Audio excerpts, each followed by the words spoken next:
Hello, traders. FX Pip Collector here. Today is Wednesday, April 30th, and this is my analysis for the pound US dollar.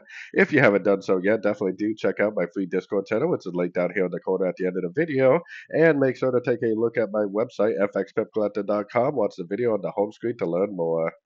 So, anyways, the pound dollar, I mean, we're even though on the sort of time frames it definitely looks like a potential crescent, it looks like a wave A, it looks like an irregular wave B, it looks like it potentially is going to go down for wave C, and I still think this is the most likely scenario, which would be a crescent to the daily time frame move, just a pullback within the daily time frame uptrend.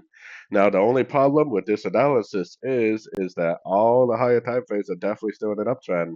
So when all the higher time frames are in an uptrend and you go down to like the 1 hour time frame and below and you start coming up with reasons to look for shorts, a lot of the times you're going to end up getting burnt.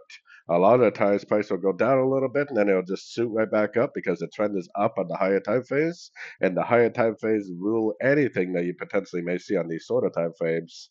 Now, for me, analyzing the 1 hour time frame, this is definitely what I would expect. I would expect to see price go down quite a bit, potentially make a pullback to the whole move up on the daily time frame, which would be a big move down. But we have to keep in mind that the trend is your friend, and the trend is definitely still up. And really, unless you're like a very short time frame trader, you should potentially still be waiting patiently for more long opportunities at the end of pullbacks. If you are a really short time frame trader, you could definitely try to counter trend trade. Just make sure you know that you're trading against the trend. So definitely watch your stop losses. So anyways, don't forget to like and subscribe. And as always, thank you for watching and happy trading.